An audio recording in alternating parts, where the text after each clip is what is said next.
বইয়ের কাভারটার যে কাগজটা সেটা থাইল্যান্ড থেকে আনতে হয়, আর যে প্রিন্টিং এর যে কাগজটা সেটা বাংলাদেশে উৎপন্ন হয়। অতএব এইটার যে যন্ত্রপাতি, যে মেশিনারি, সমস্ত কিছু বাংলাদেশে আছে, শুধু একটা আছে কিন্তু অতিরিক্ত আছে, পার্সেন্টেজ ছাড়া ওনাদের কাজ দেওয়া হয় না। যদি আপনি বঙ্গবন্ধুকে যদি মূল্যায়ন না করেন, বঙ্গবন্ধু ভারতের দালাল থাকলে ভারতের শূন্য এখনো বাংলাদেশে থেকে যেত। তো এই কথাটা যদি আপনারা বলেন, আপনাদের গ্রহণযোগ্যতা মানুষের কাছে বাড়ে, আপনাদেরকে আপন করে নেওয়ার মতো শক্তি আমাদেরকে সঞ্চয় হয়, আপনারা কেন এই সময় এই সুযোগটা ছাড় দিচ্ছে? হচ্ছে যে এই সরকারের আমলে রাত 1:30টার সময় আমাদের সচিবালয়ে আগুন লেগেছে। এটার জন্য আপনি শেখ হাসিনাকে বিলেন দিতে পারবেন না। ওই সময় কোনো লোক ওখানে ছিল না, কোনো এসি চলে নাই, কেউ সিগারেট খেয়ে আগুন ফেলে নাই। ওই সময় কেন শর্ট সার্কিট হবে? যে কথাটা আপনার মাধ্যমে বলা দরকার, যে 1st জানুয়ারি এই ফ্যাসিস্ট শেখ হাসিনার সব দোষের কাছে কিছু গুণাবলী আপনাকে বলতে হবে। তারা একটা বই উৎসব করতো, প্রত্যেকটা ছেলে মেয়ের হাতে বই দিত। এই যে এখন সমস্ত বাংলাদেশ সরিষার হলুদ প্রকৃতি চেঞ্জ হয়ে গেছে, এই প্রকৃতির মাঝে বাচ্চাগুলো বই নিয়ে আনন্দে দৌড়াতো এবং শিক্ষকরা সেভাবে তাদের পাঠ্যক্রম পরিচালনা করতেন। যদিও শিক্ষাটাকে ফ্যাসিস্ট সরকার ধ্বংস করে দিয়ে গেছে, তারপরেও তার ওইটুকু গুণাবলীর কথা বলতেছি। এখন আপনি 5ই আগস্টের জায়গায় আপনি তো 8ই আগস্টে ক্ষমতায় আসলেন, আপনাকে তো প্রথম কথা যেটা আপনার ছাত্র আন্দোলনের ফলে আসছেন, এই ছাত্রদের সুবিধা তো আপনাদের দেখা উচিত ছিল। তাহলে কমলমতি ছাত্রদের বইয়ের কথা আপনাকে প্রোভাইড করা উচিত ছিল না? এখন অনেকেই বলে ভারত থেকে তো আমরা সবকিছু নিয়ে বন্ধ করে দিচ্ছি। আরে বাবা, ভারতের উপরে এত আপনারা কেন ডিপেন্ডেবল? আপনি তো বন্ধ করবেন, এটা তো স্বাভাবিক। আপনি থাইল্যান্ড থেকে করতেন। আপনার বাংলাদেশের অনেক প্রেস আছে, আমি প্রেসের অনেকগুলো মামলা করেছি, they are totally capable to print the books. আমি গ্যারান্টি দিয়ে আপনাকে বলতেছি, অনেকগুলো প্রিন্টিং প্রেসের আমি রিপ্রেজেন্টেশন করেছি তাদের পক্ষ থেকে। যদি তাদের দালালি এবং পার্সেন্টেজ ছাড়া তারা কাজ পায় না, কিন্তু তাদের আপনি কাজ করতে দিতে দিন রাত 24 ঘন্টা। আমি যে এলাকার রিপ্রেজেন্ট করি, যে এলাকা থেকে এমপি পদে দাঁড়াই, বাংলাদেশের সেই এলাকায় মিনিমাম 70,000 বুক বাইন্ডিং কর্মচারী আছে, আমি তাদের নেতা। আপনার সাথে অনলাইনে সে কথা বলতেছি। এই বুক বাইন্ডিং এ যদি বাংলাদেশে তাদের নিয়ে কেউ কথা বলে আমার লেভেলে, আমি ছাড়া কেউ তাদের কথা বলে না, কারণ তারা সবাই আমার আত্মীয় স্বজন, তারা আমার প্রতিবেশী, তারা আমার এলাকার লোক।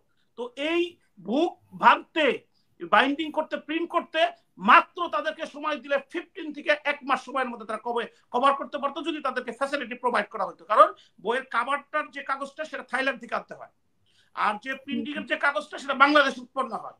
অতএব এইটার যে যন্ত্রপাতি, যে মেশিনারি, সমস্ত কিছু বাংলাদেশে আছে, শুধু একটা আছে কিন্তু অতিরিক্ত আছে, পার্সেন্টেজ ছাড়া ওনাদের কাজ দেওয়া হয় না। মানে পার্সেন্টেজটা আগে দিতে হবে, তারপরে কাজটা দেওয়া হবে।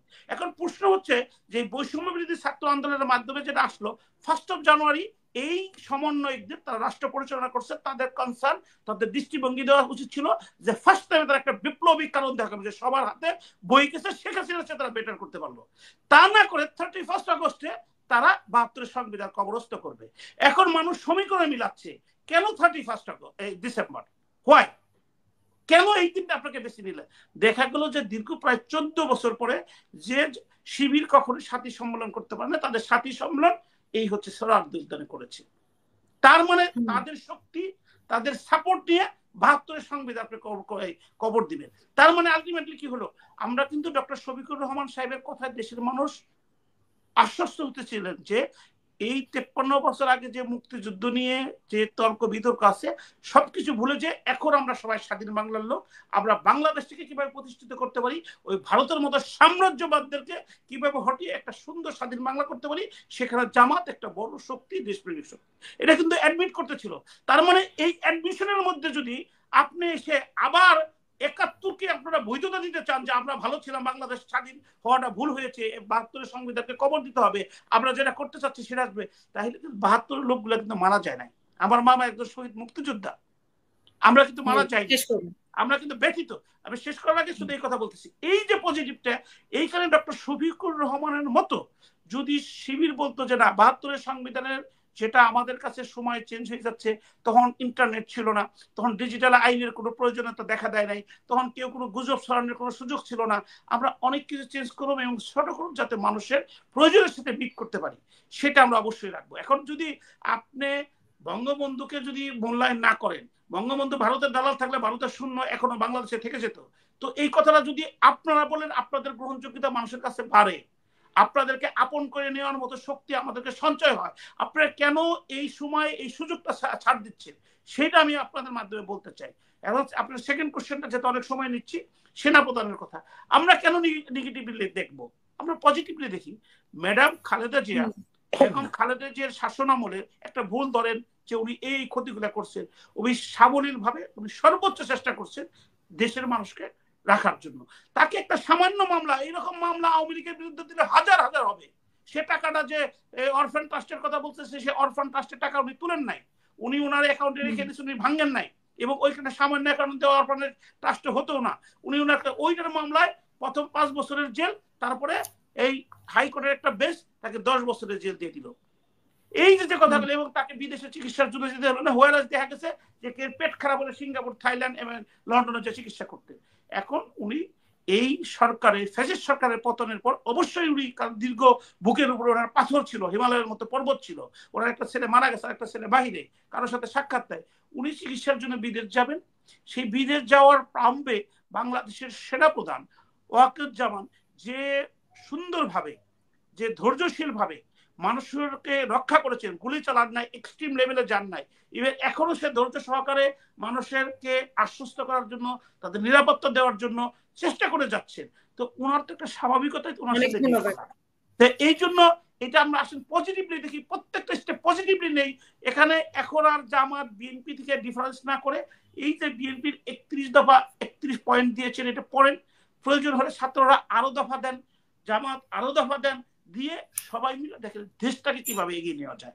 আমরা হিংসা বিদ্বেষ থেকে বেরিয়ে এসে সকলের মত, সকলের ধৈর্য সাহসিকতার সাথে আমরা দেশ, সেটা হচ্ছে কেন ওনাকে বললাম উনি বাংলাদেশে এবং মিনিস্টার ছিলেন।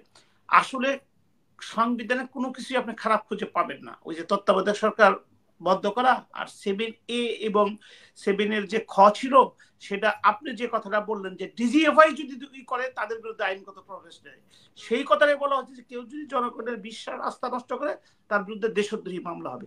আসলে এই দেশদ্রোহী মামলা শেখ হাসিনার বিরুদ্ধে হবে, কারণ উনি সমস্ত কনস্টিটিউশন, আইন শৃঙ্খলা, প্রত্যেকটা প্রতিষ্ঠান, আপনাদের সেনাবাহিনী থেকে আরম্ভ করে, আমাদের জুডিশিয়ারি থেকে আরম্ভ করে এবং আমলাতান্ত্রিক যা আছে সম্পূর্ণ তার নির্দেশে চালাইতো। তার পরবর্তী নির্দেশ ছিল তার পরিবারের লোকজন, শেখ পরিবার, শেখ হেলালের ছেলে ব্যারিস্টার তাপস, তাপসের ভাই পরশ, শেখ সেলিমের ছেলেরা তার আত্মীয় স্বজনের মাধ্যমে সমস্ত কিছু ম্যানিপুলেট করছে, কোনো আইনের তোয়াক্কাই করে নাই। যে কারণে আজকের যে বর্তমান রাষ্ট্রপতি, উনি ছিলেন একটা ডিস্ট্রিক্ট জজ, উনি ছিলেন ইসলামী ব্যাংকের এই কর্মকর্তা হিসেবে ছিল, উনি দুর্নীতি দমনে, সবাই জানে যে ওনার ভূমিকাটা কি ছিল, ওনাকে কিন্তু রাষ্ট্রপতি বানিয়েছেন। তো সেই কারণে আমি বলতে চাচ্ছি যে আসল ব্যাপারটা হচ্ছে যে প্রত্যেকটা প্রতিষ্ঠান দাঁড়াতে হবে, দাঁড়া করাতে হবে। কিন্তু যে কারণে আমরা মনে করতাম যে ইন্টারিম গভর্নমেন্ট সেই জায়গাগুলো কাজ করবে, বেসিক্যালি এখন তো হানিমুন প্রায় শেষ, আমরা খুবই আশাহত হয়েছি, সেই সব জায়গায় টাচ করা হয় না। তার উজ্জ্বল দৃষ্টান্ত হচ্ছে যে এই সরকারের আমলে রাত 1:30টার সময় আমাদের সচিবালয়ে আগুন লেগেছে। এটার জন্য আপনি শেখ হাসিনাকে বিলেন দিতে পারবেন না। ওই সময় কোনো লোক ওখানে ছিল না, কোনো এসি চলে নাই, কেউ সিগারেট খেয়ে আগুন ফেলে নাই, ওই সময় কেন শর্ট সার্কিট হবে? আর এত বড়, আমার যেখানে হার্ট ফেল করলে আমি মারা যাবো, সেই হার্ট ফেল করবো, আপনি তার প্রিকশন করবেন না, বাইপাসে রাখবেন না, হঠাৎ করে রাত্রে আগুন ধরে সবকিছু পুড়ে চলে যাবে, আবার তদন্ত দেখা গেল যে শর্ট সার্কিট হয়েছে। এইগুলা থেকে আমাদের বেরিয়ে আসতে হবে। এগুলো যদি আমরা করি, মিলন সাহেব যে কথা বললেন, বাধ্য হবো আমরা আগেই ভালো ছিলাম, কারণ দিন শেষে তো আমাকে সার্ভাইভ করতে হবে, বেঁচে থাকতে হবে।